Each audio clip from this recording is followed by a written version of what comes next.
بسم اللہ الرحمن الرحیم۔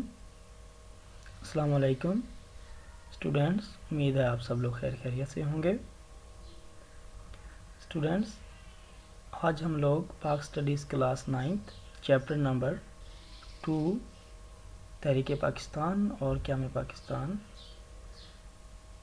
کے ٹاپک تحریک علی گڑھ اور سر سید احمد خان کے بارے میں پڑھنے جا رہے ہیں۔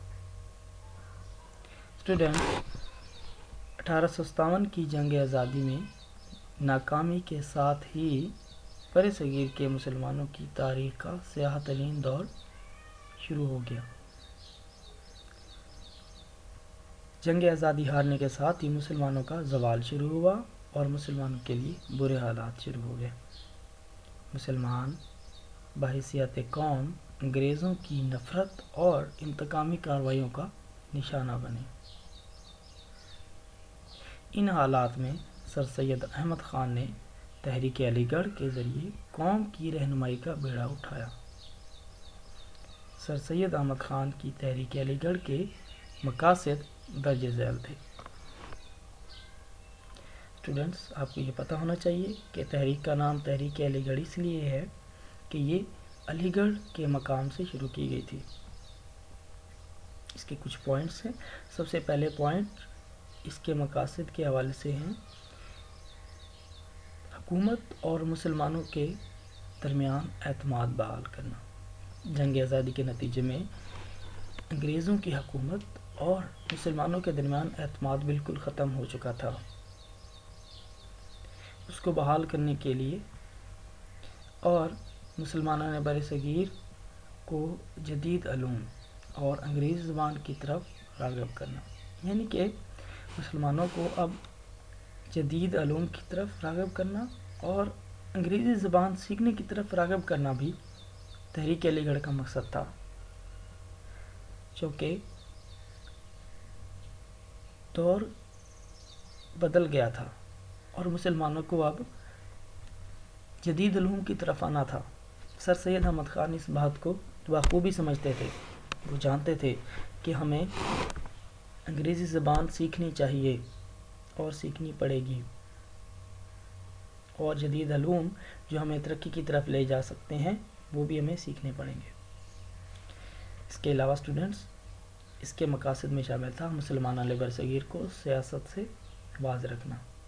اسٹوڈنٹس، جنگ آزادی کی میں ناکامی کے فوراً بعد ہی مسلمانوں کو سیاست میں آنے سے سر سید احمد خان کا روکنا صرف اس وجہ سے تھا تاکہ انگریز جو پہلے ہی مسلمانوں کے در پہ ہے، مسلمانوں کے ساتھ اور کوئی بھی جنگ نہ کرے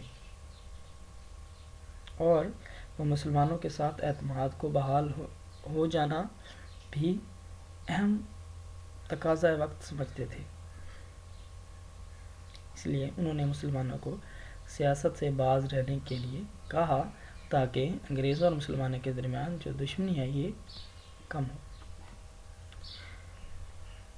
اسٹوڈنٹس، سر سید احمد خان 17 اکتوبر 1817 کو دہلی میں پیدا ہوئے۔ آپ نے مسلمانوں کی تعلیمی، سیاسی اور مذہبی ترقی کے لیے عملی کام کیا۔ آپ نے اس بات کا اندازہ لگا لیا تھا کہ مسلمان تعلیم کے بغیر ترقی نہیں کر سکتے۔ اسٹوڈنٹس، انہوں نے انہی کوششوں کو جاری رکھا۔ 1859 میں آپ نے مراد آباد میں ایک اسکول قائم کیا۔ 1863 میں آپ نے غازی پور میں سائنٹیفک سوسائٹی کی بنیاد رکھی۔ آپ نے 1875 میں علی گڑھ میں جو اسکول قائم کیا وہ 1877 میں کالج اور 1920 میں یونیورسٹی بن گئی۔ 20ویں صدی کے شروع میں مسلمانوں کا پڑھا لکھا طبقہ اسی تعلیمی ادارے کا تعلیم یافتہ تھا۔ اسٹوڈنٹس، ہم نے دیکھا کس طرح انہوں نے مختلف ادارے قائم کیے تاکہ مسلمان تعلیم کی طرف راغب ہوں اور یہ پڑھا لکھا طبقہ مسلمانوں کی رہنمائی کرے۔ اس کے علاوہ اسٹوڈنٹس رسالہ اسباب بغاوت ہند بھی سر سید احمد خان کی ایک اہم سیاسی خدمت تھی۔ اس رسالہ میں آپ نے 1867 کی جنگ آزادی کے حقیقی اسباب سے انگریز حکومت کو آگاہ کیا۔ یہاں پر یہ بتانا ضروری ہے کہ 1857 کی جنگ آزادی میں صرف مسلمان ہی شامل نہیں تھے بلکہ انگریز بھی شامل تھے، لیکن انگریزوں نے بڑی عیاری اور مکاری کے ساتھ ہندوؤں کو اپنا اتحادی بنا لیا۔ اس کی وجہ یہ بھی تھی کہ ہندوؤں نے انگریزوں کے سامنے یہ بار کرایا ہوا تھا کہ جنگ آزادی میں صرف مسلمان شامل تھے، لیکن سر سید احمد خان نے رسالہ اسباب بغاوت ہند میں ان سب حقائق سے انگریزوں کو آگاہ کیا جو چھپ چکے تھے۔ جنگ آزادی کے بعد سر سید احمد خان کی حیثیت سیاسی مسیحا سے کم نہ تھی۔ مسلمانان برصغیر کے وجود کو قائم رکھنے کے لیے آپ آگے بڑھے اور انگریزوں کی غلط فہمی دور کرنے کی کوشش کی۔ اسٹوڈنٹس، سر سید احمد خان مسلمانوں کو سیاسی طور پر کمزور سمجھتے تھے، اس لیے انہوں نے 1885 میں قائم ہونے والی انڈین نیشنل کانگریس میں مسلمانوں کو شامل ہونے سے روکا۔ انہوں نے مسلمانوں کو تعلیم کی طرف توجہ دینے کے لیے کہا تاکہ مسلمان پہلے تعلیم حاصل کریں اور پھر سیاست میں حصہ لیں۔ اسٹوڈنٹس، سر سید احمد خان کے کارنامے صرف ان کی زندگی تک محدود نہ تھے، بلکہ انہوں نے ایسی تحریک شروع کی جس نے ان کی وفات کے بعد بھی قومی خدمات کا کام جاری رکھا۔ سر سید احمد خان تحریک علی گڑھ کے ذریعے مسلمانوں کو ایک لڑی میں پرو گئے تھے، جس سے مسلمانوں کے جداگانہ تشخص کی تشکیل ہوئی، یعنی کہ مسلمانوں نے یہ سمجھنا شروع کر دیا کہ ہمارا برصغیر میں ایک الگ مقام ہے، ہم اور ہندو ایک نہیں ہیں۔ اسٹوڈنٹس، آج ہم نے یہ پڑھا کہ تحریک پاکستان کے لیے سر سید احمد خان کا کیا کردار تھا۔ تو ہم نے پڑھا کہ تحریک علی گڑھ سر سید احمد خان نے شروع کی تھی۔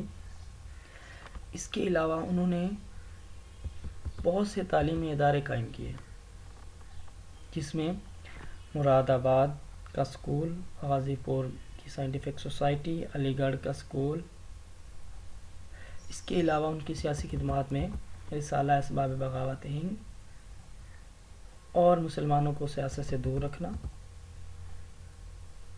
اور انڈین نیشنل کانگریس میں شمولیت سے عارضی طور پر روکنا، اور مسلمانوں کو ایک لڑی میں پرونا، یہ سب سر سید احمد خان کی خدمات ہیں۔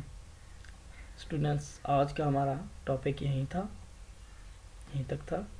اس کے علاوہ آپ نے سر سید احمد خان کے بارے میں کچھ اپنی طرف سے بھی نوٹ کرنا ہے، جو آپ کے لیے ایک اسائنمنٹ ہے۔ اسٹوڈنٹس، آپ سر سید احمد خان کے بارے میں مختلف پوائنٹس بنائیں گے اور انہیں اپنی کاپی میں نوٹ کریں گے۔ اسٹوڈنٹس، اس ٹاپک میں آپ کو جو ہوم ورک دیا جانا ہے وہ ایک تو یہ ساری باتیں یاد کرنے کا ہے، دوسرا اس ٹاپک میں ہم نے دیکھنا ہے کہ کون کون سے شارٹ کویسچنز بن سکتے ہیں اور ان کو کاپی پر لکھنا ہے، جیسا کہ تحریک علی گڑھ کے مقاصد کیا تھے، سر سید احمد خان کے قائم کردہ اداروں کے نام لکھیں، رسالہ اسباب بغاوت ہند کس نے لکھا اور کیوں لکھا،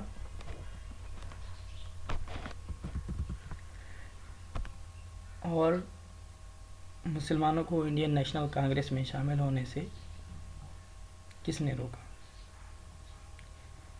اسٹوڈنٹس، یہ سب پوائنٹس آپ اپنی کاپی میں نوٹ کریں گے اور ان کو کویسچنز کے طور پر لکھیں گے اور ان کے آنسرز رائٹ کریں گے۔ امید ہے آپ اس لیکچر کو اچھی طرح سمجھے ہوں گے اور اس کو یاد رکھیں گے. اللہ حافظ.